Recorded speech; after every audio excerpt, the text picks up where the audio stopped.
Bom dia, tarde ou noite, aqui é o Raimundo Espectro e com um pouquinho de atraso, hoje nós vamos falar das séries mais legais e mais detestáveis que eu assisti em 2023, depois da vinheta.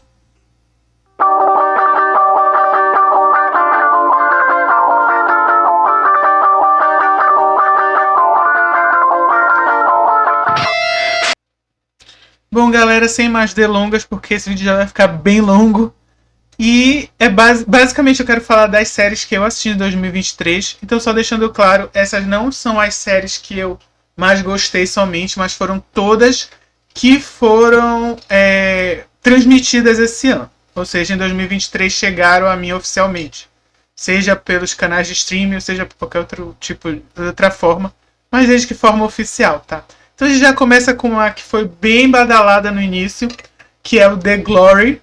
Eu esqueci agora como é o nome. Eu acho que é alguma coisa a ver com vingança, o título aqui no Brasil. E basicamente conta a história dessa moça que sofreu um bullying pesado lá na Coreia do Sul. E sim, é mais um dos dramas coreanos que estão tomando conta aí dos serviços de streaming. Fazer o quê, né? O povo gosta, tem que trazer mesmo.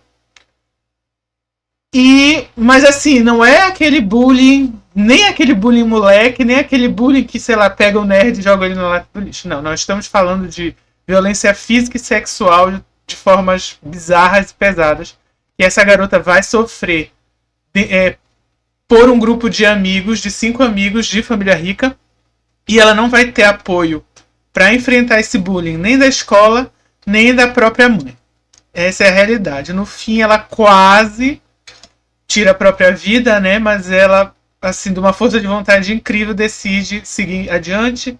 Começa bem de baixo, trabalhando numa fábrica, e também começa a fazer lá no Caldeirão de Bruxa, a pensar em como ela vai se vingar dessas pessoas, especialmente da vilã principal, entre aspas, vamos dizer assim. É claro que vai ter algumas complicações, ela vai encontrar um cara que vai ajudar ela vai acabar se apaixonando. Você vai começar a ver as coisas pelos olhos de alguns outros personagens, mas se destaca também, além da protagonista, né, nos dois momentos, porque os dois momentos dela, tanto de criança, que aparece no início, né, e depois em alguns flashbacks, como ela adulta, são muito bons. A atriz que faz ela adulta passa uma verdade muito grande. Só dando um spoiler, vão ter spoilers aqui das séries de cenas que eu achei mais impactantes. Mostra ela criança sendo queimada pelo... Sabe aquele negócio que o povo que tem cabelo comprido usa pra meio que alisar o cabelo assim? É tipo um negócio chapado assim, tu passa e... E aquilo é super quente, né? Então, a malvada principal, ela vai pegar a pranchinha, sei lá, acho que é pranchinha, não. A pranchinha dela, e vai queimar os braços da menina. E claro, é uma queimadura bizarra que não sai. E tem uma cena incrível que ela mostra no futuro, né? Ela tá falando, ela finalmente... Já é um episódio até bem avançado. Ela finalmente revela tudo, entre aspas, pro marido dessa vilã, porque ela quer destruir a vida dessa mulher, que ela não merece, segundo ela, e não merece mesmo. E aí, quando ela chega pra conversar com ele, ela tá com aquela roupa, né? Tipo um sobretudo, né? E aí ela tira, e a roupa de dentro é um vestido que tem os braços de fora. E aí tem as marcas da queimadura que ela já tinha dito que tinha acontecido com ela. Uma cena incrível. Só o olho assim do ator e a cara da atriz também vende a cena. Outra coisa que roubou pra mim a cena. E a história foi uma personagem que é ela é doméstica no início da série, que trabalha na casa dessa vilã principalzona, vamos dizer assim. Mas ela é uma pessoa, assim, que ela não é uma pessoa que tem muito estudo, muita formação. Então ela acaba se vendo como uma pessoa sem condições de mudar o próprio destino. Então, aos poucos, você vai percebendo que ela, além de, enfim, não ser tão bem tratada lá na casa que ela trabalhava, ela sofre muito na própria casa com violência doméstica. Porque o marido dela é um filho da mãe. Tanto ela quanto a filha sofrem na mão desse homem. E aí é muito legal de ver porque a protagonista, né, vai usá-la para ajudar nessa vingança, para ser os olhos dela, ensinar ela a usar uma máquina fotográfica. E a partir de se tornar essa espiã, vamos dizer, essa pseudo-espiã, ela meio que vai se libertando e vai tendo coragem de fazer coisas na vida dela. E em certo ponto da história, pra mim, eu queria mais saber o que ia acontecer com ela e com a filha dela do que até com a protagonista e os vilões que ela tinha que mandar ferrar. Outro momento, assim, outra coisa impactante, vamos dizer assim, dessa série é a relação dela com a mãe, porque a mãe dela é o capeta. Meu Deus, eu fiquei chocado demais. Essas coisas familiares assim, pra mim acaba em irmão e irmã, tá? Quando começa pai e mãe a ser muito filho da mãe, eu fico acho meio triste demais. Mas enfim, série maravilhosa, super recomendo, por favor, assistam. Bom, e agora eu vou tentar normalmente intercalar uma série que eu gostei e recomendo, uma série que eu não gostei e não recomendo. Citadel é lá do Amazon Prime, tem vídeo aqui no canal, viu? Procurem. Eu fiz um review. Eu sou uma pessoa que gosta muito de séries de ação e gosto muito de filmes e livros de espionagem. Inclusive, aqui no canal, também aproveitando a propaganda, já tem 2 reviews de filmes do James Bond. Meu sonho é conseguir fazer review de todos os filmes de James Bond 007 e posteriormente dos livros também, tá? Vai ser momentos. E aqui essa série, ela pega os maiores clichês de filmes de espião, retorce pra tentar fazer uma coisa assim mais legal, mais moderna. Assim, ficou muito ruim. Não vou perder muito tempo falando mal dessa, porque como eu disse, já tem o vídeo.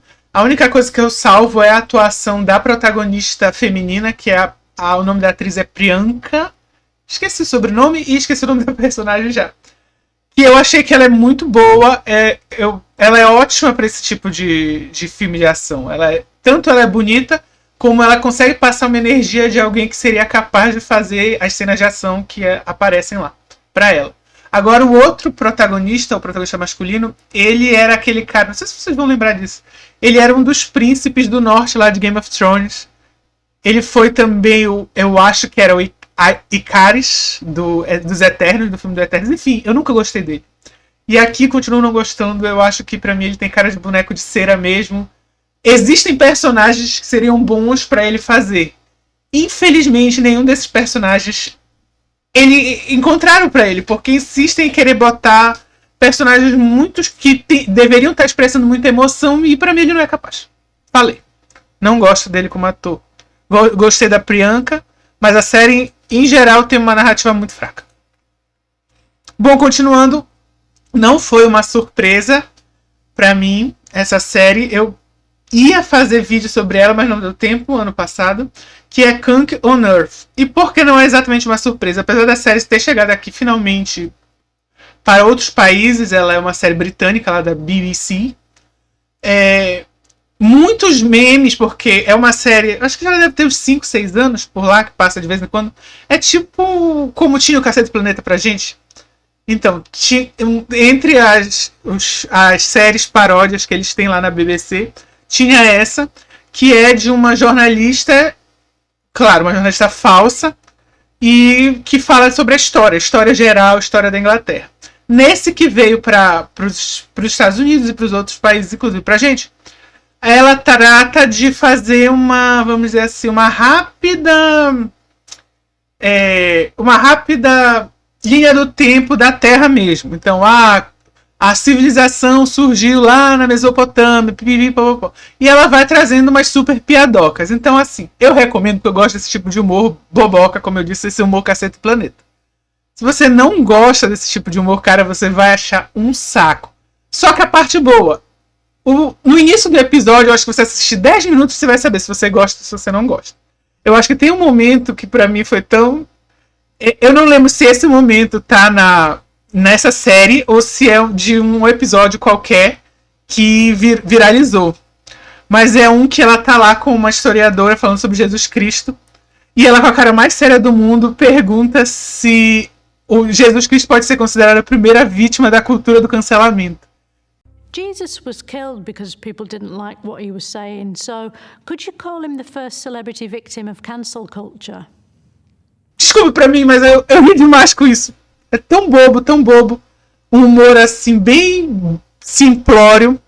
E ao mesmo tempo ele não tenta ser super inteligentão, tá?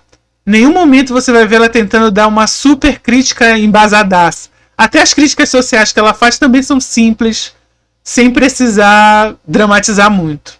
Tem uma piada recorrente com a música Pump Up the Jam. Não sei porquê, qual é a história, se essa mulher tem alguma história com essa música. Foi uma música que fez muito sucesso no Brasil. E é isso. É uma recomendação, eu espero de verdade que vocês assistam e gostem, porque eu gostei.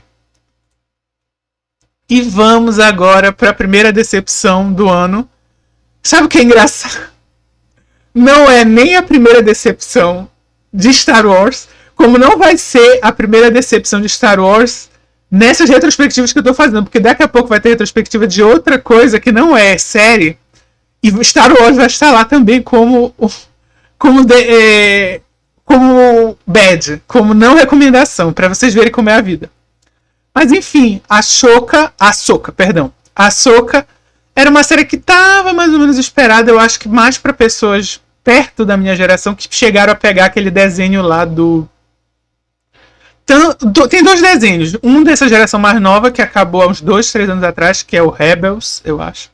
E o outro de antes, que era o Clone Wars, que era das guerras clônicas que se passava entre os episódios 2 e 3.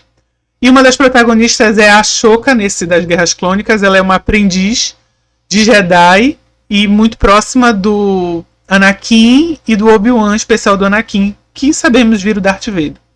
E aqui você tinha uma continuação da história dela. O que anda fazendo a Ahsoka, já que sabemos que ela sobreviveu por causa do Mandaloriano. Deixa o Mandaloriano aí. Guarde aí o Mandaloriano.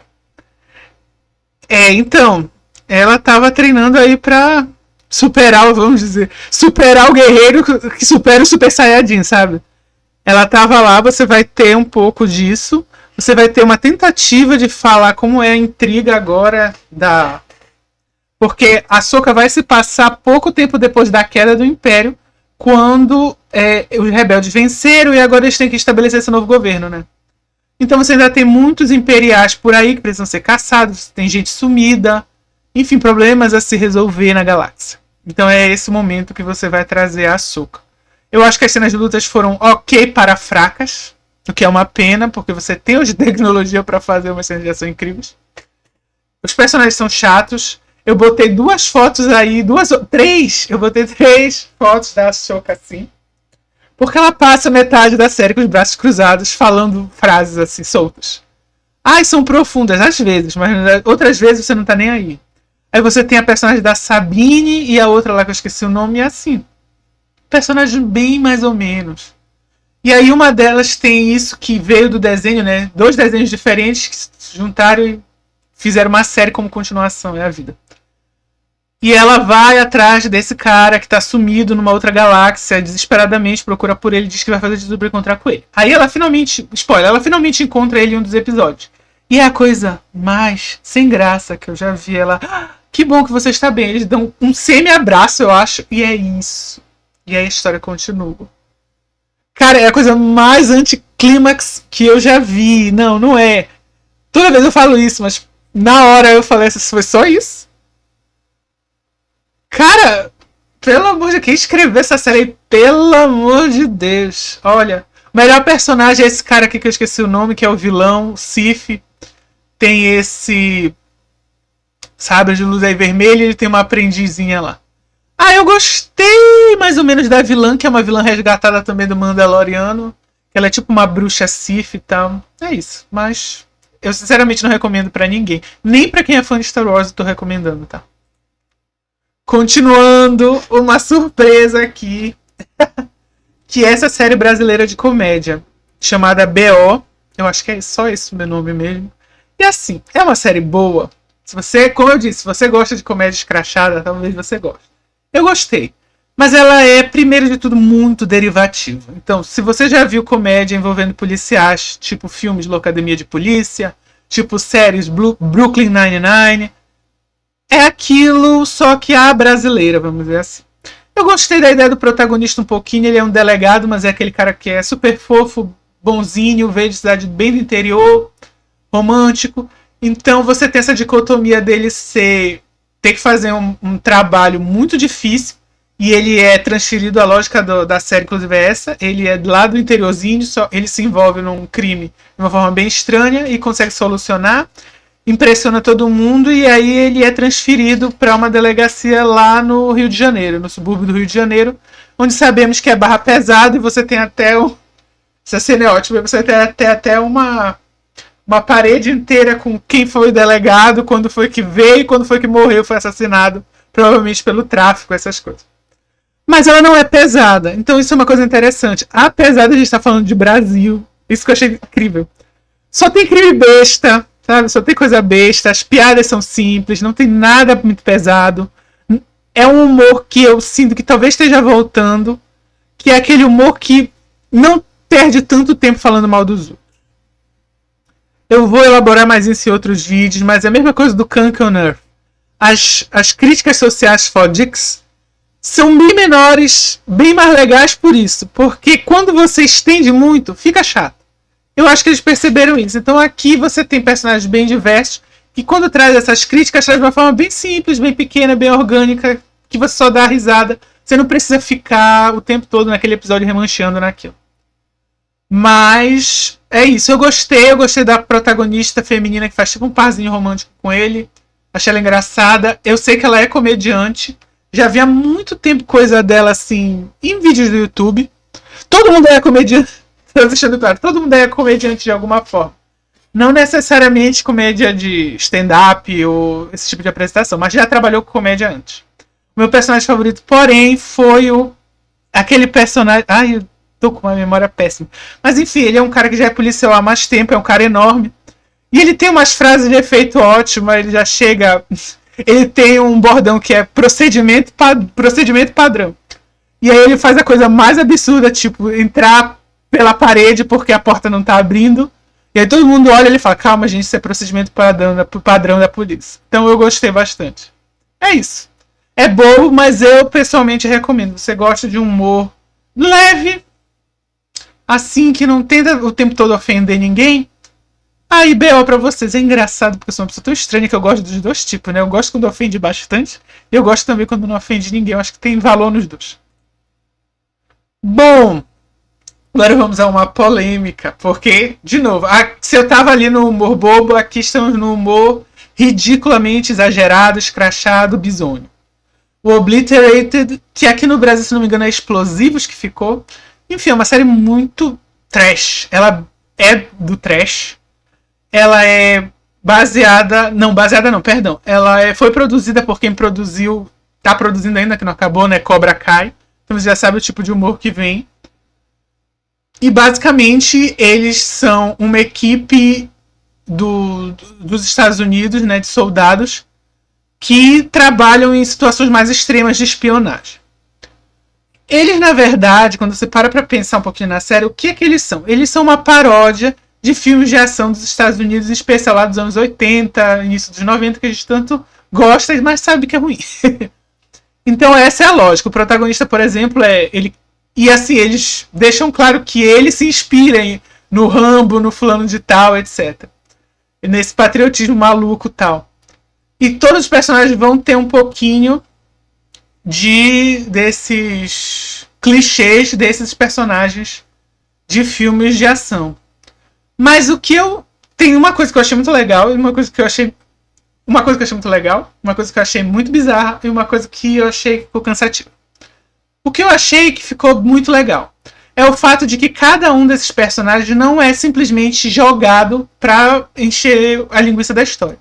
Cada um deles vai ter um mini arco, no mínimo. Alguns arcos vão ser maiores, mais importantes, e outros vão ser menores. Que vai desenvolver o personagem e que vai o tempo todo voltar na história. Então, apesar de ser uma história dividida em episódios, que na verdade é como se fosse um filme gigante, ou seja, você precisa assistir um depois do outro, e quando acaba um, já está continuando na história do outro, toda vez vão ter coisas recorrentes, quase que com um bordão de comédia, que vão ser incluídas no episódio. Tem um lá que tá com fome porque... Enfim, eu nem fiz a sinopsezinha, né? Bom, a sinopsezinha. Eles, como eu disse, eles são esse grupo super... Enfim, eles são esse super grupo fodão aí de espionagem. Que eles, no primeiro episódio, eles conseguem meio que desmontar o que um terrorista, se não me engano, russo, ia fazer, que era explodir umas bombas lá em Las Vegas. Mas o que acontece? Eles ficam muito felizes, eles descobrem que eles nem gastaram, porque eles são tão bons. Ao mesmo tempo que são malucos, são tão bons que eles percebem que eles nem gastaram o orçamento todo que eles tinham. Eles têm essa brilhante ideia de fazer uma super mega festa em Las Vegas para comemorar o sucesso deles. O que acontece? Eles descobrem o resto da agência de inteligência lá do governo. Descobre que não é bem assim, que na verdade aquele terrorista estava só enganando eles e que a bomba ainda estava em Las Vegas em algum lugar e poderia explodir a qualquer momento. Só que quando a inteligência dos Estados Unidos entra em contato com eles, eles já estão completamente chapados. Assim, no meio da festa, uma festa super orgia no AP lá do latino. É isso. E aí eles não têm jeito, eles vão ter que, totalmente embriagados, drogados, com fome, sujos, sair por aí em Las Vegas investigando esses terroristas. Altas confusões de arrasar. Então, basicamente, o que temos aqui é uma mistura daquele filme, não sei se vocês lembram, que é o Se Beber Não Case. É o Se Beber Não Case o nome? Enfim, aqueles 3 amigos que vão para Las Vegas, acordam e não sabem o que fizeram. Misturado com filmes de ação comuns. E você tem esse grupo de personagens que são muito diferentes entre si e que as histórias deles vão se montando até o final. Essa é a parte boa. A parte que eu achei estranha é que, por ser uma série da Netflix, né, eles têm essa mania de, na verdade, dizer que é sério, mas é um filme gigante. E aqui, muitas vezes, eu tava assistindo o episódio e eu falava assim, mas isso tá acontecendo que horas? E aí é que eu me lembrava que, na verdade, tudo tá acontecendo basicamente em 2 dias, no máximo. Eles no primeiro dia, eles pegam o russo, vão pra festa no início da noite, descobrem no meio da madrugada que não era exatamente aquilo, e já no meio da madrugada já começam as loucuras dele pra descobrir as coisas. Então, quando tem amanhã de novo, quando anoitece tem amanhã de novo, aí vem outro dia, já é lá pro 6º, 7º episódio. E eu achando assim, tem uma semana, tem 2. Não! É basicamente uma noite, 2 noites. Então fica muito esquisito, porque a série assim, ela não é comprida, elas são 8 episódios, se eu não me engano. Mas pra contar a história de uma noite, fica comprida, cara. Fica porque é sempre muitas piadocas. Basicamente, todo episódio vai ter muita cena de luta, de combate, de tiro, de avião, carro explodindo. Então, pra você entender que isso aconteça durante um dia, é muito. É muito. Eu achei muito estranho. Agora, uma coisa que eu achei negativa, assim, não é que seja uma coisa ruim. O negativo é a insistência. Então, assim, já preparando vocês que forem assistir a série. Tá vendo todos esses personagens aí? Em algum momento, todos esses personagens vão tirar a roupa. E não é ao mesmo tempo, tá? Todos vão ter seu momento de, aspas, brilhar, tirando a roupa, e metade fazendo cena de, enfim, sexo.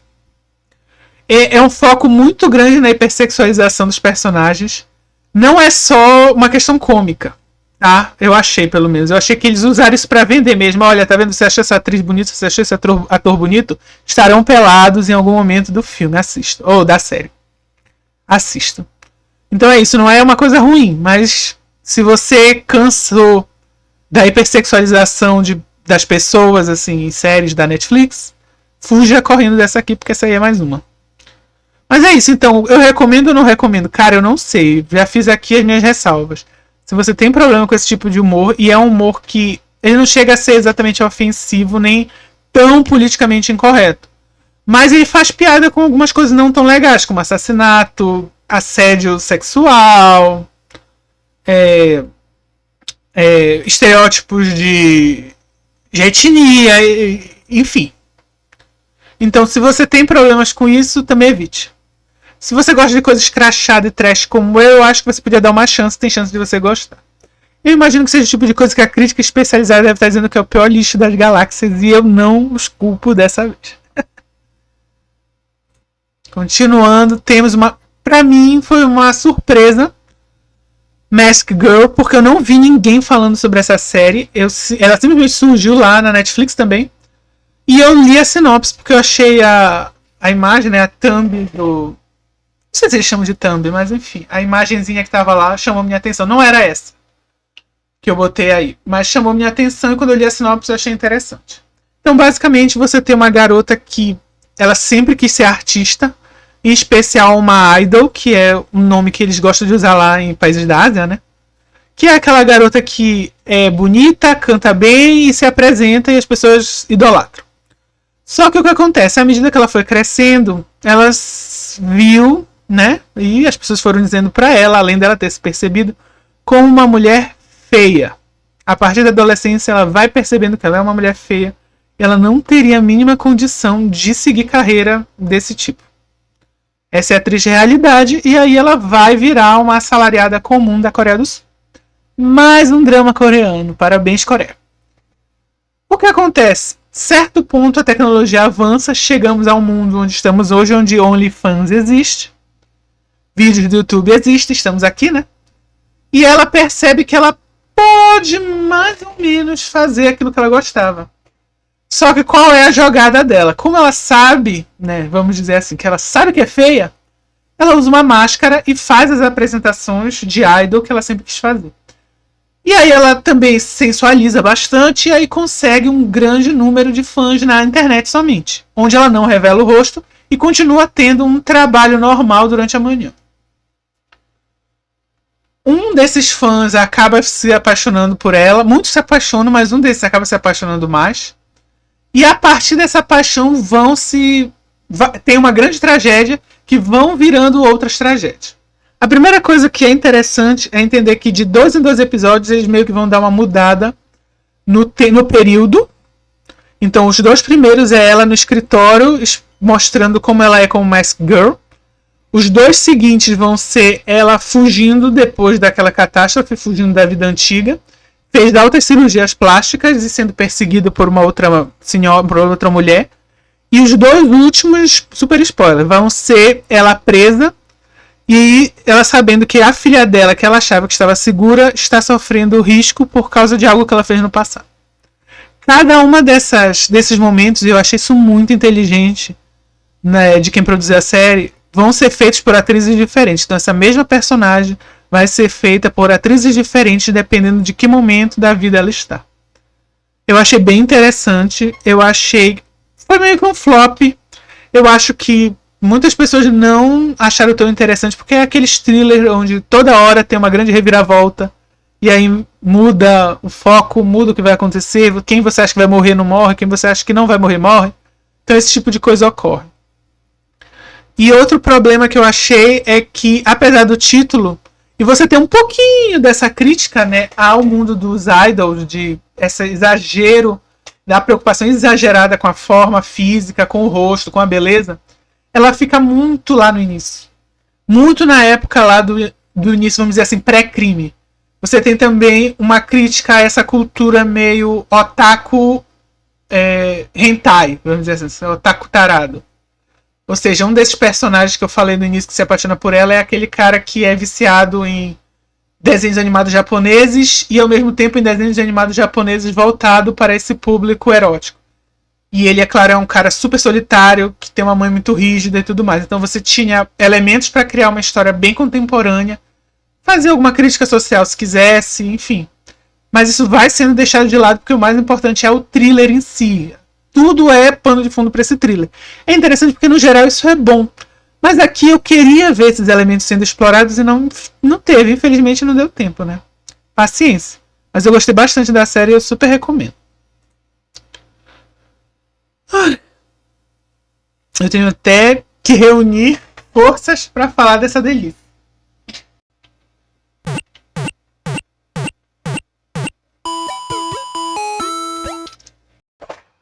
Bom, essa é aquelas séries que nem precisa falar muito, porque não é só você que odeia, né? A torcida do Flamengo toda está aqui do meu lado para falar o quanto essa série é pavorosa.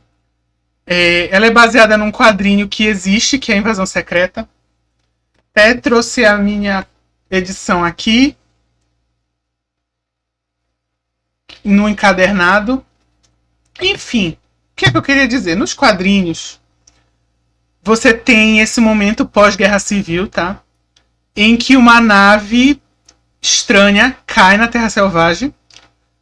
Os 2 grupos de super-heróis vão lá. Eu vou até botar essa cena aí, se eu achar, se der, porque na webcam tá muito ruim. Enfim, esses dois grupos vão lá e quando eles abrem a nave espacial, bizarramente, o que sai de dentro da nave são eles mesmos. Na verdade, super-heróis que não deveriam estar dentro de uma nave espacial juntos. E aí fica aquilo, quem são vocês? E a partir daí é a chance que os Skrulls tiveram, a ideia que os Skrulls tiveram de se infiltrar na sociedade humana. Ou seja, alguns das pessoas que estavam na nave espacial, alguns dos heróis que estavam nas naves espaciais eram os heróis de verdade e alguns eram os Skrulls. Ao mesmo tempo, dos dois grupos que chegaram para interceptar essa nave, alguns eram super-heróis de verdade e alguns já eram Skrulls que já estavam aqui. E é a partir dessa confusão que você tem esse grande evento. É um evento que teve ramificações nas histórias solos dos diversos personagens, mas você pode acompanhar só a história principal. Por que eu falei Por que eu falei tanto da história do quadrinho? Porque quando você pega a história da série, aqui na série você tem a ideia, mais ou menos, provavelmente dita, da invasão, sendo refeita, porém você tem uma escala muito menor, sem a importância e sem os momentos super interessantes, que é o que trazem, que fizeram esse quadrinho ficar famoso. Pela visão do Nick Fury. O Nick Fury é um bom personagem. O Samuel L. Jackson é um grande ator de ação. Mas o roteiro é ruim. Tudo é chato. Os Skrulls são chatos. A Emily Clarke, né? Esqueci corretamente o nome dela. Assim, que bom que ela fez Game of Thrones. Que bom que a personagem dela foi bem querida, a Daenerys. Mas assim, está na hora, em algum momento a gente tem que perceber, entender que todos os personagens que ela fez depois são ruins. Não sei qual é o problema, não sei se o agente dela é ruim. Mas assim, não pega. Ela parece que pega os piores roteiros. A história não tem graça. A forma como o Super Skrull aparece, que é um vilão icônico do Quarteto Fantástico, não tem graça nenhuma. Não faz nem sentido porque que o Super Skrull vai saber usar poder de gente que ele nunca viu na vida. Sabe? Ai. Eu não quero continuar falando disso. Importante, não recomendo. Ai, você é fã da Marvel, veja. Olha, não, pega o resumo. Eu sei que a Marvel sempre gosta dessa palhaçada de você precisa assistir no A, B e C para entender D. Pega o resumo. Tem resumo, pega o resumo. Não perde seu tempo não, muito ruim. As cenas bizarras, até as cenas na Rússia assim são sem graça. Não recomendo para ninguém. Bom, agora vamos falar de uma série que foi uma surpresa, acho que para todo mundo. Ninguém estava esperando. Que foi Beef, e aqui no Brasil ficou conhecida como Treta. Até uma... Vamos dizer assim. É um título bom para adaptação. Porém, a palavra bife lá nos Estados Unidos também é parecida com o bife aqui nosso da carne vermelha que a gente bate para comer no almoço, né? Então tem toda uma ideia da lógica de predador que o título busca, porque a série traz. Basicamente, na sinopse, nós temos os dois protagonistas, que são dois descendentes de asiáticos que moram nos Estados Unidos. Eles já são americanos. Eu não lembro se exatamente os pais deles também são, ou se já ainda são imigrantes. Então, eles têm toda aquela carga cultural. Ela é uma mulher já rica, não tão bem sucedida, bem estressada, mas rica. E ele é um cara que desesperadamente quer dar certo na vida. Um dia eles estão saindo do mesmo supermercado e tem uma briga no trânsito. Eles levam a briga às últimas consequências, praticamente fazem um pega pela cidade, quebram algumas propriedades, e a partir dali, um quer comer o fígado do outro o tempo todo. Um quer se vingar do outro, um quer dar o troco no outro. Porque no fundo o que eles querem é ter alguém em quem desafogar as frustrações. Essa que é a verdade. Uma série muito boa, muito bem escrita. Aqui você tem uma... Além de você ter a crítica social fodique em relação à forma como a comunidade asiática, e aí você vai ter comunidade asiática mais diversa. Você vai ter desde descendentes de coreanos, como descendentes de japoneses e de chineses, aí dentre os diversos personagens. E também elas vão ser diversas no sentido também social, porque você vai ter aqueles que já são mais ricos, né, e aqueles que são classe média ou que são pobres. Então, além de você ter essa crítica social fodica em relação ao preconceito, né, à intolerância racial que muitos sofrem até hoje, você tem também uma preocupação em falar de trauma geracional. Eu tive um pouco de preconceito com isso. Por quê? Porque não seria, e é da mesma produtora, não seria esse o mesmo tema de um filme que fez muito sucesso ano passado, que apesar de eu não ter feito o vídeo aqui no canal, foi meu filme favorito do ano passado. Ganhou Oscars, zilhões de Oscars, chamado Tudo em Todo Lugar ao Mesmo Tempo. Virou Maurício de Souza Coleção Um Tema Só, essa empresa. Asiáticos com problemas geracionais, assim. Eu entendo que provavelmente o diretor queira tratar desse assunto e tá tudo bem. Você não tem que se desculpar por tratar de um assunto que você se interessa. Mas é aquilo, a gente tem que começar a tomar cuidado pra não virar samba de uma nota só. Essa é a minha única crítica. Eu acho que é um tema que tem uma hora que você tem que parar. E, assim, Tudo em Todo Lugar ao Mesmo Tempo, ele já é o mais bem sucedido. Mas antes dele teve o livro, que depois virou o filme Crazy Rich Asians, eu acho que é no original. E aqui ficou Podres de Rico, porque uma coisa que eu preciso reclamar disso várias vezes. Uma coisa que as traduções e versões do Brasil fazem é que elas tiram esse componente racial dos títulos. Então, eles tiram o asiático e deixam só Podres de Rico. Como se o fato de serem asiáticos não fosse tão importante quanto o fato deles serem ricos. Para as problemáticas que o filme vai trazer. Isso, a minha primeira vez que isso me incomodou foi num filme bem... Não é tão antigo, deve ser do início dos anos 2000. Chamado...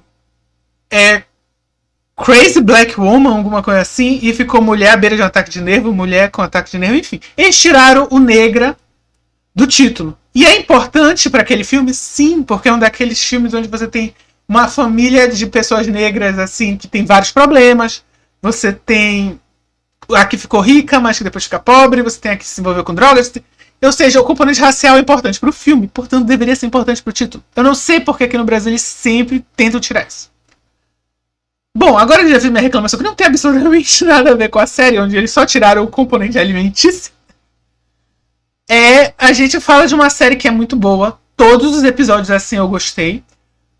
Eu acho que mesmo quando ela acaba apelando um pouco, de novo, assim como no filme ela apela em alguns momentos pro surrealismo, não fica uma coisa bizarra, sabe? Não fica totalmente fora da realidade. Você vê aquilo mesmo como uma reflexão que podia estar acontecendo na mente de um dos personagens. Outra coisa maravilhosa que ela faz é que ela não tenta simplesmente criar o vilão ou o cara mau. Tirando uma personagem lá, uma loura que é tipo uma socialite. Eles explicam porque ela é rica, mas eu não lembro. Artista, socialite, etc. Aquele tipo de pessoa. Que, assim, eu achei ela antipática 24 horas por 7 dias por semana durante a série. Então eu acho que ela é mais perto de uma vilã. E, assim, ela tem um final não muito legal. Péssimo, na verdade. Então eu acho que ela mais perto seria de uma vilã, vamos dizer assim. Mas todos eles vão, e principalmente os dois protagonistas, eles vão ter momentos de vilania absurda. Momentos que você pudesse dar um tapa na cara dos dois. E ao mesmo tempo, a forma tão bem escrita faz com que você entenda a psicologia deles, entenda por que eles fazem essas coisas absurdas. Então aqui você tem de novo essa desconstrução do sonho que a gente costuma chamar de sonho americano. Acho que chama-se lá também. Que é a ideia de que se você for bem sucedido, você vai ser feliz. E aí a gente vai ver que não é bem assim. Tem muito mais rio para passar embaixo dessa ponte aí do que simplesmente ter dinheiro. Não que não ajude. E é isso, uma série incrível. Todos os protagonistas bons. Eu ri muito, eu amo todas as cenas. Eu até botei aí todas as cenas que essa mulher tá com revólver, eu me mijo de rir. Os dois são comediantes, inclusive ela, eu acho que na própria Netflix ela tem um especial, um stand-up, tá? Se você achar interessante. Então, recomendo a série. O stand-up dela eu não assisti, mas enfim, tá lá. Ai, gente, Star Wars de novo. Eu nunca, cara, imagina, meu sonho, um dos meus sonhos, voltar pra quando eu era criança e eu achava os Legos que eu via lá na loja, sabe, do Star Wars, a coisa mais linda, belo como a íris dos olhos de Deus. Falasse, cara, um dia Star Wars vai ser a coisa mais chata do mundo. Tu vai olhar aquilo e vai falar, o que fizeram com o meu país? É isso. E eu ia ficar criança dizendo, mentira! Verdade. Cara, que chatice. E o pior é que o Mandaloriano foi uma série boa nas 2 primeiras temporadas, principalmente na primeira. A primeira foi ótima. A segunda teve bons momentos. Mas essa terceira... Assim, ela começa de onde a outra... Ela não começa de onde parou a segunda. Ela começa de onde a participação do Mandaloriano parou no livro de Boba Fett, que eu apelidei lindamente de livro da bunda que fede, porque a série é horrorosa. E aqui nesse você vai parar ali naquele momento. E qual é a problemática, né?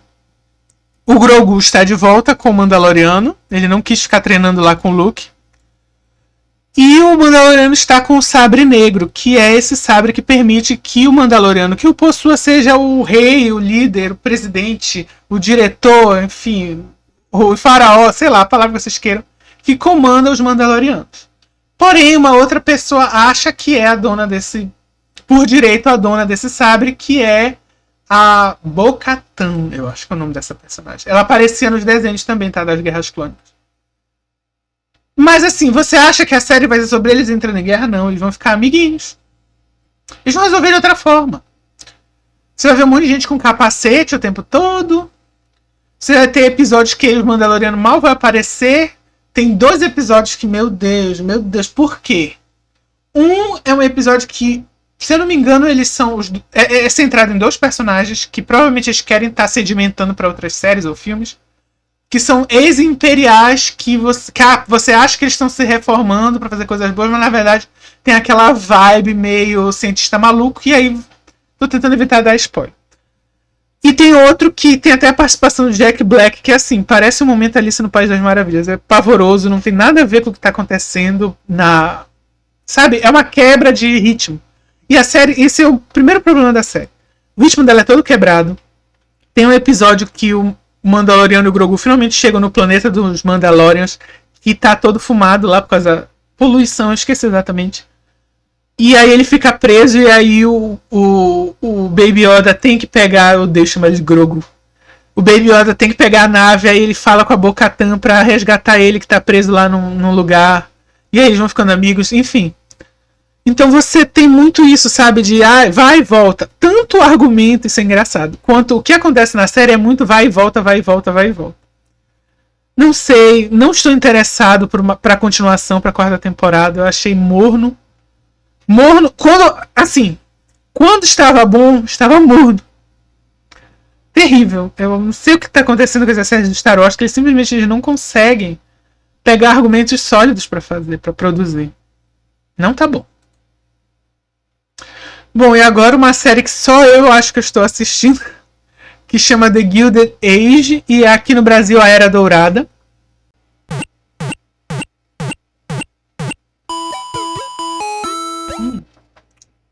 E assim, do que trata a Era Dourada? A Era Dourada trata de um período da história dos Estados Unidos em que pessoas que não tinham origens nobres começam a enriquecer. E aí as famílias antigas têm que aceitar o fato de que novas famílias com backgrounds culturais um pouco diferentes vão estar presentes na sociedade, e muitas vezes mais presentes que eles, já que agora eles têm a bufunfa. Paralelamente, você tem o início do movimento civil das pessoas negras nos Estados Unidos. Isso acontece pouco tempo depois do fim da escravidão por lá. Então agora essas pessoas negras, em especial nos locais onde elas foram libertas antes, porque nos Estados Unidos ainda teve isso, né? Teve estados onde terminou a escravidão primeiro e outros que terminaram depois. Essas pessoas vão começar a lutar para que melhore a condição de vida dela. Porque uma coisa é você estar livre, outra coisa é você ainda ter que lidar com segregação, com o fato de que os serviços públicos seus são piores, etc. Nessa 2ª temporada, e é dessa que eu tô falando, nas cidades um dos problemas principais que eles vão tratar é do fato de que eles impediam, através de legislação e outros tipos de safadezas, impediam que essas pessoas negras nas suas áreas, né? Lá tinha muito isso, os bairros de negros, lá em Nova York, eles fizessem, por exemplo, tivessem suas próprias escolas com professores negros e, enfim, corpo docente negro. Então essa é uma das lutas dentro da cidade. Ao mesmo tempo, uma das protagonistas, eu considero ela uma das protagonistas, ela vai visitar, porque ela começa a trabalhar em um jornal, o sul dos Estados Unidos, onde o racismo é ainda maior, ainda pior de onde ela vive. E aí tem uma cena muito boa da mãe dela falando assim que... Ela diz que não, ela tá preparada para o que ela vai enfrentar. Ela diz, não, você não tá preparada. Porque pelo menos aqui, apesar de tudo, ainda te considero um ser humano. Pra onde você vai, você não é nada. Você é pior que bicho. E é realmente assim que ela é tratada. Então são cenas bem produzidas. Porém, eles dão... Como é que eu posso dizer? Eles não tentam fazer disso um espetáculo de sofrimento. Isso é, eles douram bastante a pílula. Para tentar mostrar, né, essa luta, mostrar que existia e tudo, mas ao mesmo tempo sem espetacularizar sofrimento, sem mostrar grandes agressividades nesse lado. O outro lado, que é o lado mais... que é o lado mais importante, diga-se de passagem, é o lado dessa briga, essa meio guerra fria entre as mulheres ricas. E aí é muito... O que eu gosto é muito interessante nessa série é isso. A briga que você acha que é a briga principal entre essas duas vizinhas, uma é essa nova rica e a outra é a velha rica, é sempre de uma forma indireta. Uma faz fofoca para impedir que a mulher faça isso, e a outra faz fofoca para impedir que a outra faça isso. E é assim. E nessa temporada a briga é pela construção de uma opera house. É o Metropolitan, se eu não me engano. Eu já ri tanto disso porque assim... Eles fazem todo um drama porque a mulher rica nova, ela não é permitida ter um camarote, né, que chama. Sei lá como é que chama. Enfim, aquela área lá de cima do teatro, sabe? Que as pessoas muito ricas compram um passe e aí elas vão sempre. Eu não sei se ainda existe, não vou em teatro. Mas, enfim, isso existia antigamente. E aí, por ela não ser a rica da sociedade antiga, né, ser nova, ter nascido não necessariamente rica, eles não dão, eles impedem que ela compre um camarote pra ela. E aí ela tem tanto dinheiro que ela faz, sabe o que? Ela fala, eu vou fazer a minha casa de ópera mesmo, onde o camarote principal bem no meio vai ser meu. E aí eu chamo quem mais for que estiver sofrendo mesmo que eu pra entrar aqui e comprar camarote e a gente vai ter os nossos próprios espetáculos. E a outra parte, né, dos ricos velhos não aceita isso muito bem, aí você tem tipo essa guerrinha. Cara, o que eu achei muito interessante é que eles fazem, tipo, um drama sobre quem vai ganhar, e aí eles fazem uma grande estreia.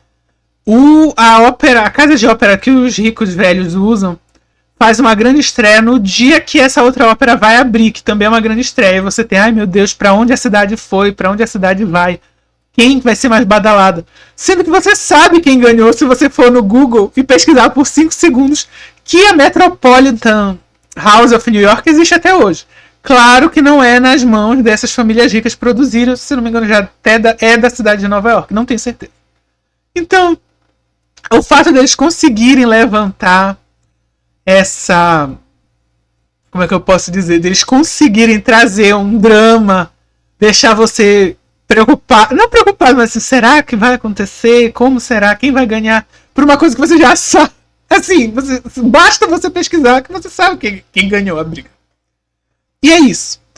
Então, eu gosto disso. Eu gostei muito que a família protagonista desses novos ricos, eles são baseados em pessoas que existiram. Mas baseados, ou seja, não são retratos fiéis dessas pessoas.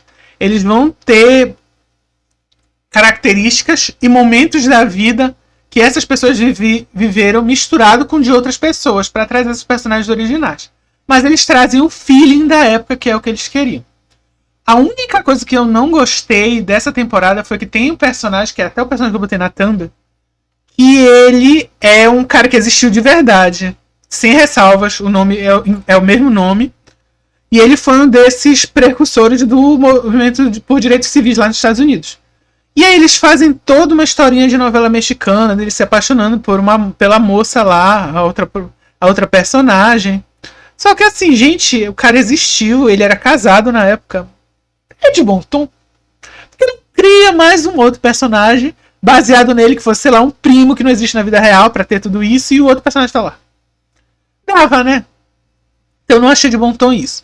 Outro problema principal é que a que era pra ser a protagonista na primeira temporada, ela meio que continua na história, mas se você pegar as coisas promocionais, ela não tá bem na frente. É essa lourinha aí sem graça e assim, a história dela é insuportável, porque a única coisa que ela pensa é que ela quer casar, mas casar por amor. Enquanto isso, ela tem um primo, mora na casa de um primo que é um homossexual e que nunca vai casar por amor, ele só consegue pensar em ter um bom casamento para ter dinheiro. Aí você pensa o quanto esse roteiro é estranho por causa disso, porque você se preocupa muito com a personagem que tem esse sonho Em nenhum momento você faz a reflexão de que aquilo não era norma naquela época, ponto. Ah, mas ela está quebrando padrões. Não, filha, mas é um padrão muito... Sei lá, não é meio simplório pra ela ser a protagonista. Ela existir como personagem, tudo bem, mas, pô, compara com a outra que tá lutando lá pelos movimentos civis. Ou até por essas ricas aí brigando pra os ricos novos terem mais acesso que os ricos velhos não permitem. Cara, é mais interessante do que, ai, mas eu tô brigando por amor, orgulho, preconceito. Ai. Perdão, tá? Essa é a única coisa ruim. A minha personagem favorita é a rica velha, tá? Que é a tia Marion, é essa personagem que eu não gosto, que é a protagonista. Enfim, a tia velha, que eu esqueci o nome, é a minha personagem favorita. Ela é uma atriz que faz bastante comédia. E aqui não é um papel cômico, é um papel dramático, mas ela traz uma comicidade muito legal. E o que eu gosto dela é que ela podia ser simplesmente aquela vilã de quadrinho, mas não é assim. E isso é bem legal. Você vê que ela tenta apoiar pessoas próximas a ela de diversas formas. Então, por exemplo, tem um empregado da casa dela, um dos empregados que ele cria uma patente de relógio, mas você precisa ter dinheiro para investir nisso, e ele não tem. E ela ajuda sem problema nenhum. Você tem a amiga da Marion, que é essa moça que eu já falei, que é a jornalista negra, que no início ela tá meio sem eira nem beira porque ela brigou com os pais, e aí ela contrata ela para ser secretária dela. E aí lá dentro ela sofre preconceito de uma outra empregada que é Racis, mas ela defende a moça, mesmo a empregada já estando lá décadas, outra empregada velha. Ou seja, ela não é simplesmente a do mal por ser do mal. Ela é uma tradicionalista, tem muitos problemas, mas é uma personagem divertida de você acompanhar. Ela não é tipo uma Odette Roitman, simplesmente. E eu acho isso muito bom pra série, porque dá uma profundidade legal. Continuando. O Negociador. Enfim, mais uma série brasileira aqui, que bom. Porque, em geral, séries brasileiras não estão tanto no meu radar. E não é algo que eu acho legal. Eu acho que eu queria... Enfim, eu sou brasileira. E eu queria ter mais interesse pelas séries brasileiras. E aqui você tem uma série policial bem simples. Não é uma série com um roteiro muito inteligente, nem muito interessante. Mas basicamente eles são do GAT, esqueci agora. Que é um grupo que cuida dessas situações em que você tem sequestros e reféns. E no caso dele, a esposa dele morreu num acidente, eles acham que é um acidente. Mas se reabre a investigação porque se descobre que provavelmente ela foi assassinada. E ele vira o suspeito número 1. Porém, a história ela vai ter aquela coisa mais procedural, sabe? Então, primeiro episódio, segundo episódio, terceiro episódio vão ter casos de sequestro onde a equipe dele vai dar o jeito deles de, enfim, pedir que a pessoa mate o sequestrado e ao mesmo tempo se mate e tentar evitar que essa pessoa consiga o que quer através do ato de terror dela. E tem essa personagem que é uma moça que é do GAT, ela agora é a nova diretora, mas ela tem uma visão da polícia e da atuação da polícia mais, vamos dizer assim, humana.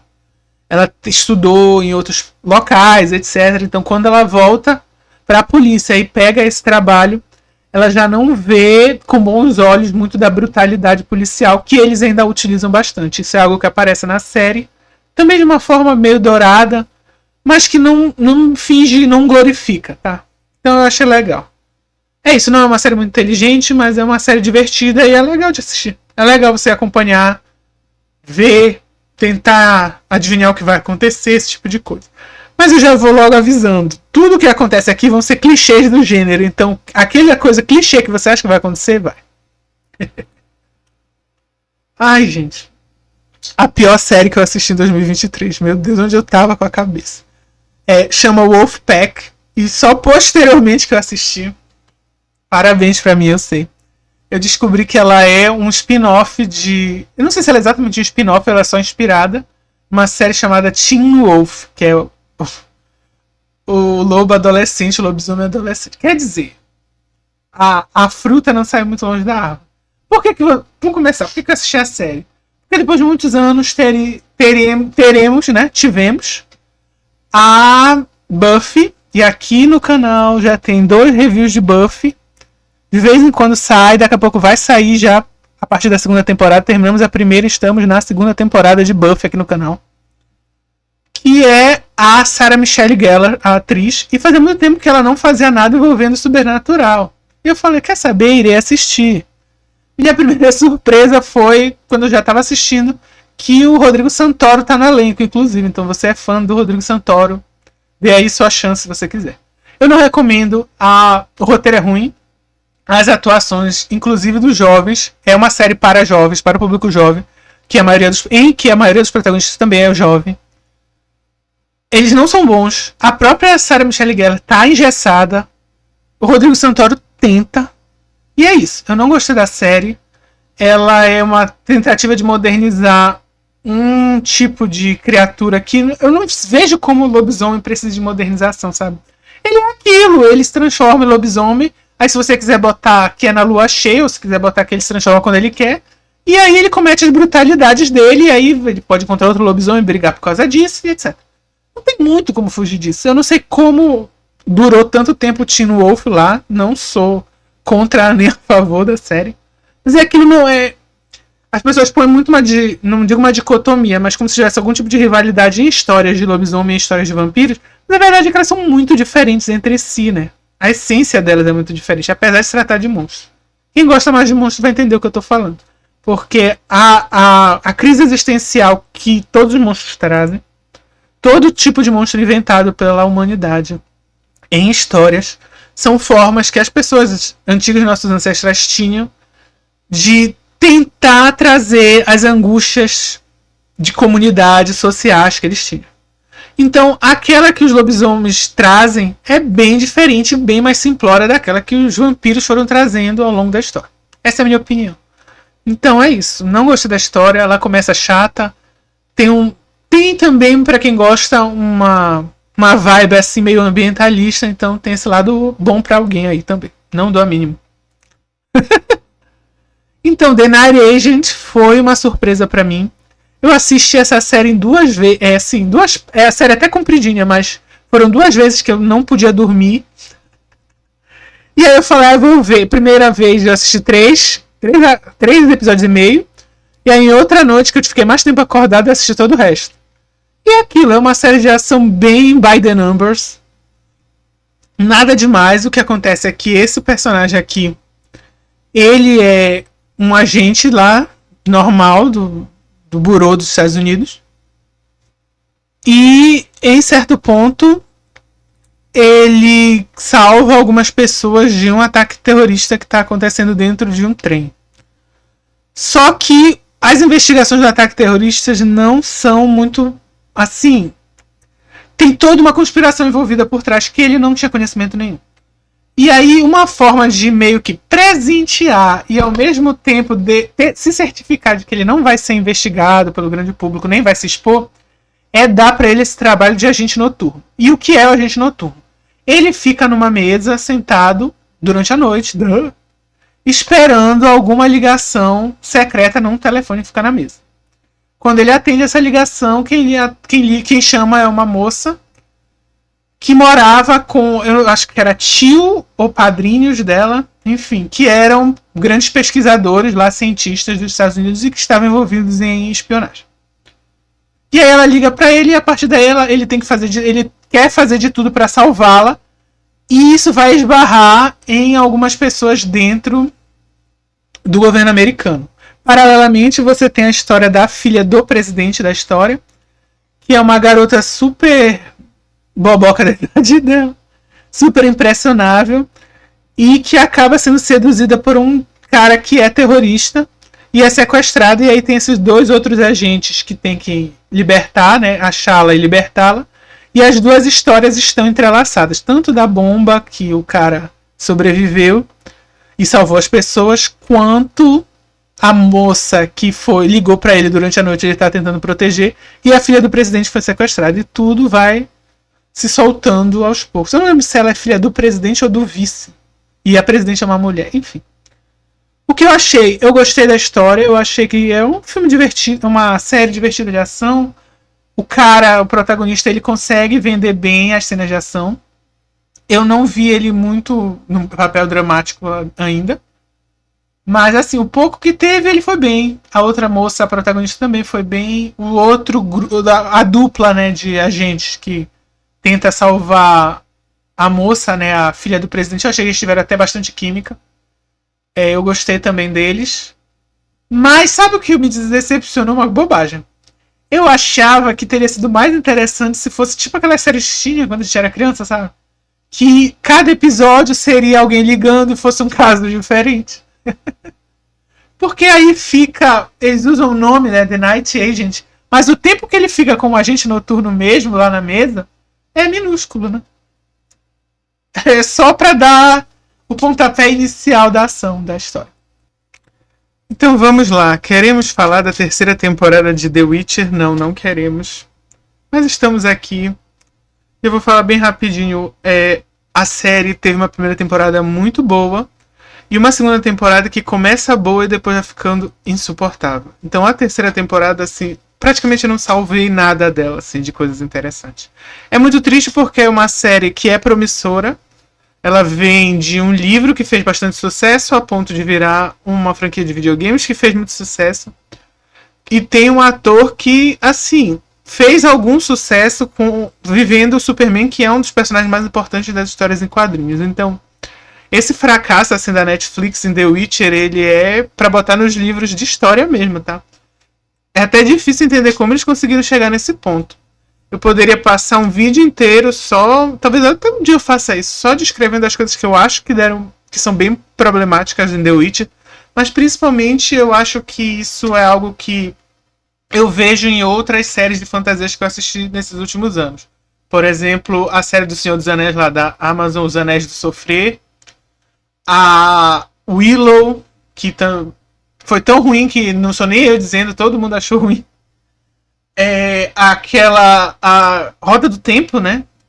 E assim, um dos principais problemas, e aí eu acho engraçado que no início eles falavam assim lá na Netflix, não, vai ser o nosso Game of Thrones. Não só a história não cabe muito semelhança com Game of Thrones, mas tu pega, por exemplo, isso assim é o básico para você entender porque não deu certo. Tu lembra de Game of Thrones como você tinha vários locais, vários núcleos, e só de você começar a cena você já sabia se você estava no norte, você já sabia se você estava em Kingsland, você já sabia se você estava, sei lá, na muralha, se você estava lá naquelas terras que a Daenerys estava liberando, naquela outra ilha lá que tinha aquele povo como meio que do deserto. Não sei se era uma ilha mesmo, mas enfim. Tu lembra como era muito fácil, por uma cena, você ter uma ideia, uma noção de onde você estava nesse mapa fictício aí de fantasia? Em The Witcher não tem isso. E por que não tem isso? Porque em todas essas fantasias genéricas, e infelizmente o Anéis do Poder tá assim, você tem uma preocupação muito grande em colocar tudo muito... Como é que eu posso dizer?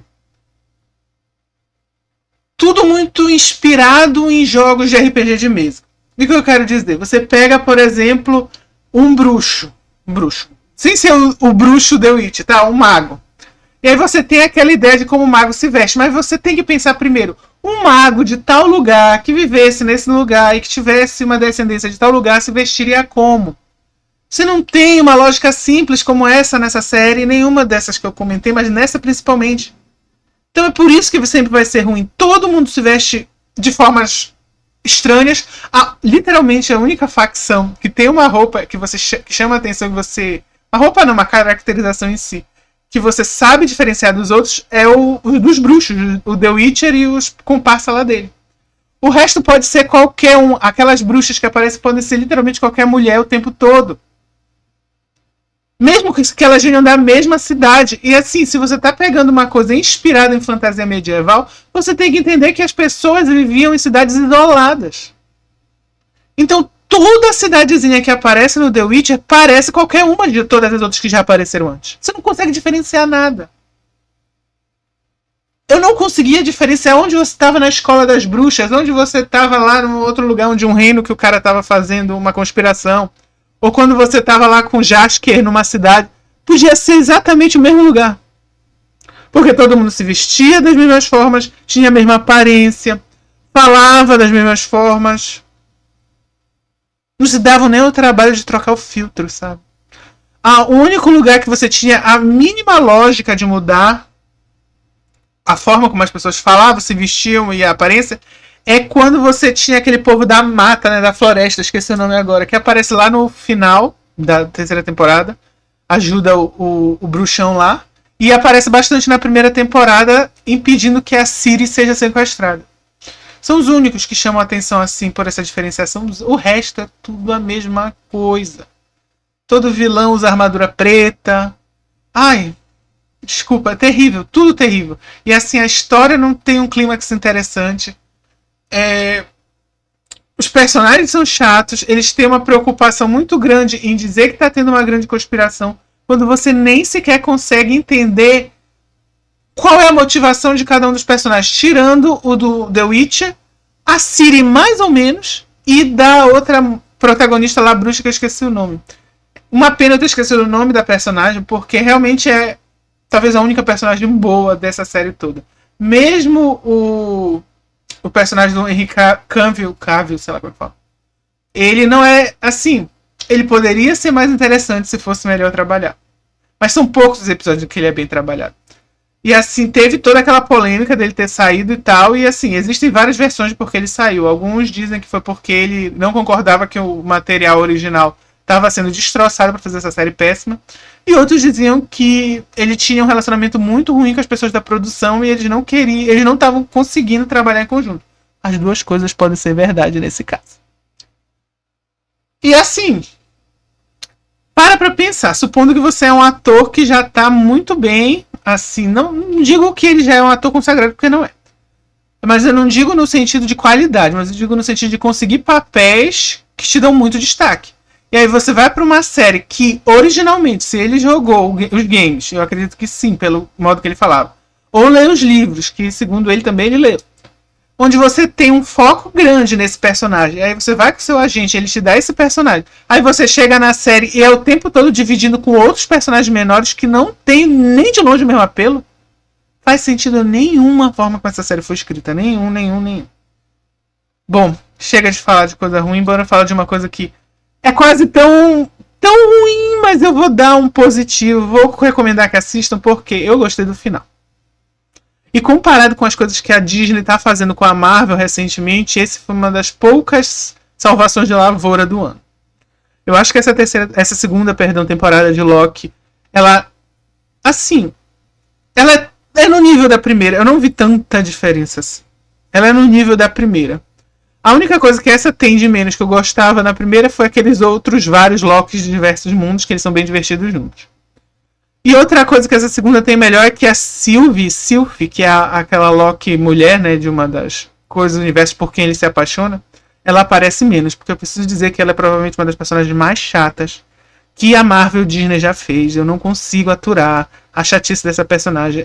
Ou ela tá reclamando, ou ela tá gritando, ou ela tá querendo matar alguém, ou ela tá dizendo que nada presta. É o tempo todo. É uma recalchutação de depressão essa personagem. É insuportável. Mas, né, você tem, pra contrabalancear a chatice dela, o Owen Wilson, que tem um personagem legal até.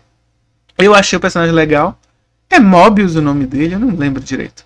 E tem esse novo personagem esqueci o nome do ator, que tá fazendo muito sucesso de novo, principalmente graças à aparição dele lá no Tudo em Todo Lugar ao Mesmo Tempo. Já falei de novo desse filme agora. E ele faz o Ouroboros. Sim, todos os nomes das pessoas que trabalham nessa TVA são baseados em coisas relacionadas com o tempo e com a eternidade do tempo, de certa forma. E falando na Time, não sei o que lá, né? Agência do tempo aí, Time TV, já até esqueci o nome. TVA.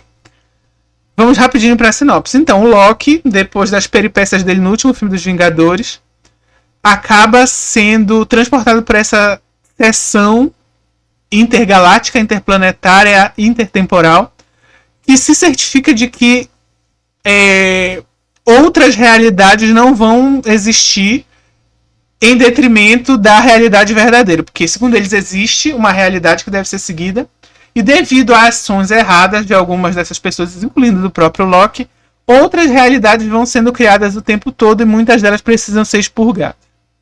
Então você tem todo um conceito muito escroto, na minha opinião. Eu nunca entendi porque você tinha, de uma certa forma, na primeira temporada, viam a TVA como algo positivo. Nessa segunda, eles mesmos fazem uma autocrítica dizendo, bom, talvez não seja legal ficar tirando as pessoas do tempo delas. Do nada. E assim, do nada não. Porque no final da primeira temporada eles descobrem que as pessoas que eram os chefões da TV, na verdade, meio que eram robôs. E aí tinha o Kang, que não chamam de Kang aí. Meio que por trás das coisas. E aí eles vão resolver essas coisas nessa segunda temporada. A segunda temporada, ela é tão fraca quanto a primeira. Mas, como eu disse, eu gosto do final. Porque no fim você consegue dar pro Loki um final interessante. Você consegue fazer... pelo menos ter uma visão positiva em cima de uma história tão ruim, que é a lógica de que sim, todas essas realidades deveriam, em vez de serem destruídas aos poucos, tentarem conviver de uma forma que sejam paralelas e que tragam efeitos positivos umas nas outras. E aí vai ter esse final, desculpa pelo spoiler, em que o Loki meio que vai dar uma fusão dos poderes dele com a energia dessas linhas temporais e vai meio que formar essa árvore, provavelmente inspirada, talvez seja a Yggdrasil, sei lá como fala, da Marvel, né? Já que muito da Marvel, por causa dos filmes do Thor, né? E dos quadrinhos, nos quadrinhos também, é inspirado na cultura nórdica desses deuses aí. E a árvore Yggdrasil é muito importante. É isso. Então, você teve esse positivo. Eu acho que se a série tivesse fugido da TVA e feito o Loki... cada episódio eles têm dinheiro pra isso, tá? Cada episódio eles estivessem realmente em um tempo diferente, vivendo uma aventura diferente, e trouxessem esse Obi pra trabalhar com ele e com o personagem do Owen Wilson, que se não me engano é Mobius o nome. Os três tinham muita química nas poucas cenas que estavam juntos. Então teria sido muito bom esse trio. Mas infelizmente eles ainda têm essa preocupação muito grande em tentar trazer personagens que vão ser importantes, tentar forçar personagens que talvez não sejam tão interessantes. E aí o resultado é esse. Foi o melhor, na minha opinião, da Disney Marvel no ano passado no âmbito de séries. De filmes tivemos, graças a Deus, Guardiões da Galáxia 3. O que mais eu tinha pra falar dessa série? Acho que tá bom. Pelo amor de Deus, tem um episódio que o Loki, que é supostamente o rei da trapaça, é enganado por um agente com nome super comum lá. Eu lembro que eu fiquei assim, uns 5 minutos assim. Gente, pelo amor de Deus, é tipo, sei lá, se você fizesse uma série do Rambo e metade de um episódio da série fosse ele apanhando que nem criança de um cara qualquer na rua com uma roupa de escritório. Pelo amor de Deus. Bom, agora vamos às duas últimas séries sobre as quais eu quero falar. Uma foi a série que eu mais gostei nessa temporada de 2023. E outra foi uma série que eu assisti porque eu queria prestigiar mais ainda a série que eu mais gostei em 2023 e quebrei a cara.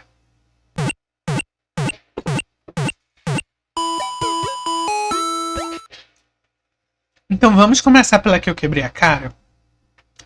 Strange New Worlds é a série nova, mais recente, de live action do Star Trek. E assim, a primeira temporada teve um outro momento bom. Melhor do que essa segunda temporada. Mas a segunda temporada ela chutou o balde de formas que eu não sou nem capaz de mensurar aqui. Cara, eu não sei nem por onde começar tudo que eu odiei. Eu não sei se eu odiei, mas isso é uma coisa que desde a primeira temporada acontece. Que é essa sexualização estranha. Objetificação é a palavra melhor. Estranha do personagem do Spock. Tudo bem, o ator é bonito. Tá, mas você não deveria nem estar pensando se o ator que você escolhe pra fazer o Spock. Orelha pontuda. Spock. É bonito ou feio, gente. Ele é o Spock. E assim, tudo é uma forma de botar ele como personagem principal. De trazer... dar mais importância a esse aspecto tanto romântico como sexual dele. E ao mesmo tempo... sei lá, ficar brincando com a ideia de que talvez ele seja burro, talvez ele não seja tão inteligente, talvez ele prefira ser humano. Assim, coisas que a série clássica, em suas 3 temporadas e foram 6 filmes, mais as outras aparições do Spock ao longo do ano, não quiseram tocar, porque talvez não fosse interessante, gente. A que momento vocês vão perceber que ninguém liga pro fato do Spock fazer ou não fazer sexo, cara? Quer dizer, ninguém... eu tô sendo hiperbólico, lógico. Mas eu acho que a maioria não liga. Então esse é o primeiro problema. Na primeira temporada era ruim, na segunda eles exageram. Você tem aqui um momento que, assim, pra quem é o fresco do cânone, pode dar muito circo-tico. Assim, se você é o fresco do cânone, não assista nada de Jornada nas Estrelas recente. No máximo, o Picard. Porque aqui nessa, eles vão dar a ideia, pelo menos pra mim ficou assim, em um dos episódios, que o que acontece? Por algum motivo lá que eles inventam de ficção científica boba, o Spock acaba perdendo a parte genética vulcana dele e ele fica só humano. E aí quando ele fica só humano, ele vira uma bomba de sentimentos, ele vira sentimentaloide. Enfim, porque ele não sabe lidar com sentimentos, esse tipo de coisa. Gente, é o seguinte, eu não sei se eu assisti errado durante todos esses anos, inclusive o Star Trek Enterprise lá dos anos 2000, mas o que ficou claro pra mim, que os vulcanos, eles suprimem os sentimentos por uma questão de doutrina e tradição, é doutrinário, não é biológico. O que significa que, se um humano tentasse seguir a doutrina lá dos vulcanos, é bem provável que muitas das coisas de supressão de sentimentos eles fossem capazes de fazer. Porque aquilo é uma doutrina. Eles falam constantemente dos ensinamentos do cara lá. Que era uma coisa que eu ia falar os Spocks. Os vulcanos mais antigos não tinham. Os vulcanos mais antigos eram como os humanos e eles vão dizer que talvez até piores. Eles eram muito focados no sentimento e menos no racional. E aí os ensinamentos desse cara, que é essa figura que tem um quê de messiânico, né? Vai trazer a importância da racionalidade e como você tem que suprimir esses sentimentos. E um dos episódios muito legais lá do Star Trek Enterprise é de um grupo de vulcanos que se desprende dessa tradição e quer ter sentimentos mesmo. E aí eles vão largando essa doutrina e eles começam a ter esses sentimentos. Então eu não sei até que ponto eles entenderam como se fosse uma coisa muito biológica. Tipo, eu vou tirar essa parte genética sua dos... Esqueci o nome, meu Deus, de novo. Eu quero falar os Spocks. E aí depois vem os Klingons na cabeça. Guarda os Klingons aí. Dos vulcanos. Eu vou tirar sua parte genética e pronto, tá tudo certo. Gente, não. Até o irmão do Spock, que aparece na primeira temporada e aparece lá nos filmes, ele tem um pouco disso. Ele meio que larga essa doutrina e vira um cara que exprime seus sentimentos. Então eu não sei o que estão pensando. Aí tem um monte de viagem no tempo. Pra tentar usar o tempo todo os personagens da série clássica ao seu bel prazer. O Kirk aparece de novo. Como é o nome dele, meu Deus? O Scott, o que é o engenheiro, aparece. Já aparece a Uhura e o Spock, como eu já disse, na própria nave. E assim, você tem outro problema que eu sei que pode ser geracional, então posso estar falando aqui como sendo o velho falando com as nuvens, né? Old Man Yell to the Clouds. Mas, cara, é insuportável quanto eles parecem faltar profissionalismo neles. E esse é um dos principais problemas dessas séries novas de Star Trek. E essa daí, pra mim, se superou. Porque no primeiro episódio tem uma cena em que a Enterprise está sendo reconstruída, né? Reconstruída não. Estão fazendo a manutenção necessária dela. E você tem, só deixando claro, você tem outros episódios assim, por exemplo, em The Next Generation. E aí, umas 3 tripulantes, a Uhura inclusive, elas começam a tratar os caras que estão fazendo a manutenção como se fosse lixo. Ai, não mexe aí. Ai, você acha que eu não sei o que eu tô fazendo? Gente, é a galera da manutenção. Tem um pingo de respeito. E assim, eles tentam mostrar como se fosse uma coisa legal. Ai, tá vendo como elas são fodonas? Minha filha, elas são umas mal educadas, desocupadas, pouco profissionais. E assim, tem uma outra que é a piloto, né? Eu não sei como é que eles chamam a pessoa que pilota a nave, então eu vou chamar de piloto. Que é a Ortega, que, meu Deus, eu só queria que alguém desse um soco na cara dela e ela calasse a boca. Porque tudo que o capitão fala que... Você é um frouxo, mas... Tudo que esse capitão fala, ela tem uma respostinha, barra uma piadinha que ninguém acha graça. Pelo amor de Deus, eu falo assim, não tem nenhum momento ele vai chegar e falar, Ortega, esse não é o momento. Guarde para si, depois você solta sua piadoca.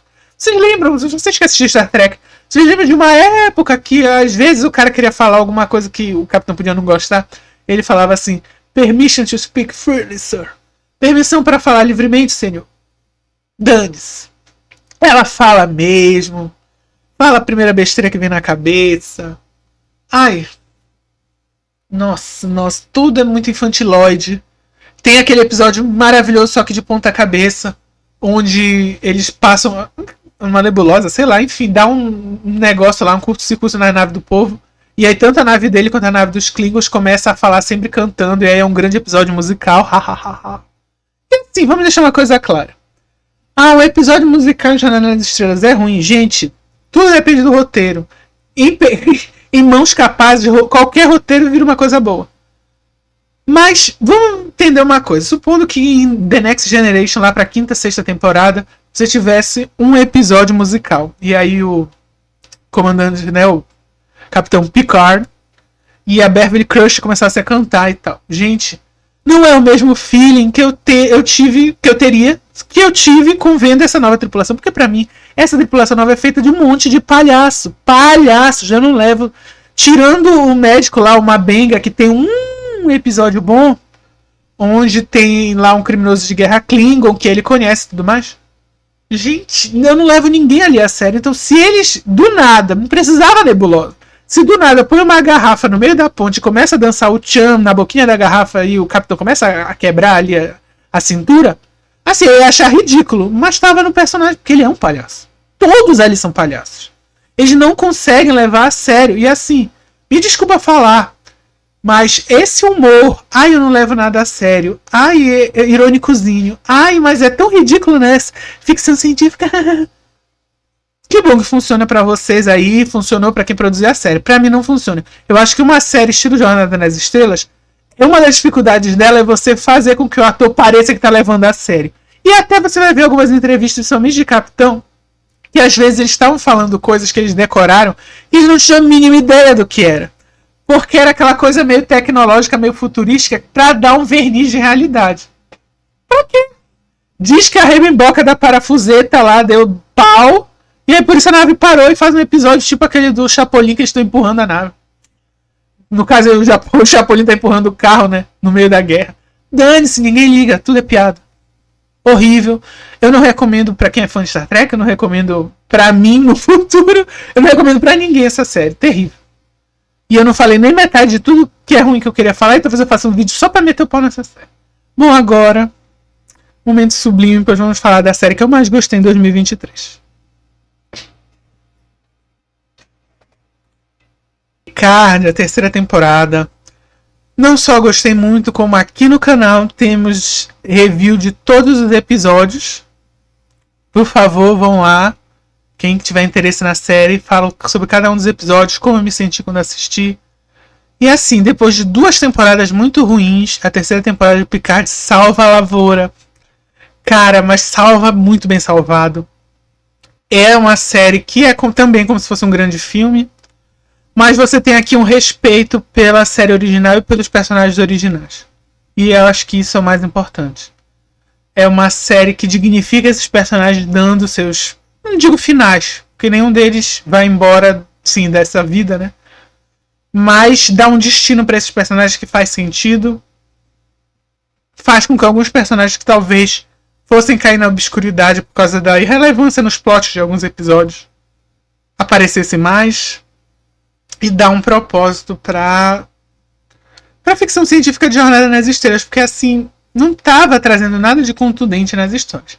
E aqui você tem uma preocupação que pode ser coisa de boomer para alguns, sei lá, de millennial, que é a preocupação com a automatização exagerada de algumas coisas. Isso é um dos plots que não vai ser assim tacado na sua cabeça com martelo, mas vai fazer parte da história. E é também a preocupação com essa lógica de pensamento único, que é algo que a gente está arrumando também, mas que eu acho que é natural. O ser humano, ele gosta de ter tudo sob controle e quer ter nós queremos ter as pessoas ao nosso redor sob controle, a gente quer saber que elas vão falar aquilo que a gente quer ouvir. Então isso é trazido também de uma forma boa, porque não é como nas outras séries de Jornada nas Estrelas, onde é basicamente para crianças. Aqui você tem uma discussão séria sobre isso sem precisar trazer uma resposta correta, certa, mas só para fazer você refletir ao mesmo tempo que você se diverte. Então é isso. Foi muito bom. momento que toda a equipe, todos os oficiais da ponte se reúnem na ponte, e aqui vai spoiler pra tudo quanto é lado. Se reúne na ponte da Enterprise refeito. Cara, como foi bem feito. Eu acho que sim, acertaram muito. Muito, muito, muito. A forma como eles se reencontram é bonita também. Acho que a única coisa que eu achei que foi um pouco desinteressante, pessoalmente, tá? Foi que eles insistiram muito na história dos metamorfos, que é um plot do Deep Space Nine. Que é uma outra série de spin-off paralela à série de Next Generation, que é a série de onde Picard é o protagonista. E aí você tem um foco muito grande nisso, apesar dos grandes vilões sim serem os Borgs, como sempre. Então, eu acho que a única ressalva, não que o plot tenha sido exatamente ruim, mas eu acho que acaba focando numa parte que, tirando o Worf, não foi o foco das aventuras desses personagens. Então fica esquisito.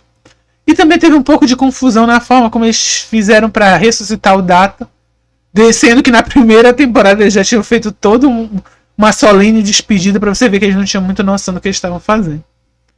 Eu não ia assistir essa série, porque eu já tinha odiado muito a primeira temporada. Muito. Assim, me deu dor de cabeça de ódio. Tem vídeo aqui no canal bem antiguinho dessa primeira temporada. Eu, se eu não me engano, não fiz da segunda temporada. E eu não estava assistindo.